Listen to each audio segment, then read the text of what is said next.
ఆవకాయ fried rice నోటికి కమ్మగా స్పైసీగా తినాలనిపించినప్పుడు ఇలా చేసి చూడండి. ముందుగా కుక్ చేసుకున్న రైస్లోకి ఆవకాయ పచ్చడిని వేసుకొని కలుపుకోవాలి. అన్నం మెత్తగా అవ్వకుండా చూసుకోండి. ఇలా కలుపుకొని పక్కన పెట్టుకోండి. మీకు నచ్చిన వెజిటబుల్స్ని కట్ చేసుకొని పెట్టుకోండి. ప్యాన్లో ఆయిల్ వేసి ఉల్లిపాయలు, పచ్చిమిరపకాయలు వేసుకొని కలుపుకోవాలి. కొంచెం మగ్గాక పసుపు ఇంకా వెజిటబుల్స్ని వేసుకోవాలి. బాగా కలుపుకోవాలి. కొంచెం మగ్గాక సాల్ట్ మరియు ధనియా పౌడర్ని వేసుకోవాలి.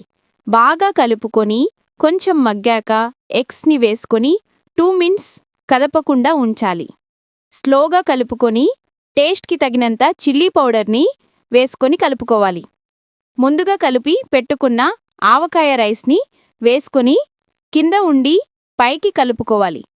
నాకు ప్యాన్ సరిపోలేదని వేరే బౌల్ తీసుకున్నాను.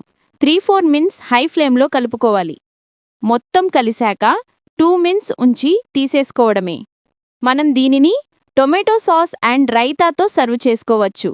ఇలాంటి మరిన్ని వీడియోస్ కోసం సబ్స్క్రైబ్ చేసుకోవచ్చు కదా.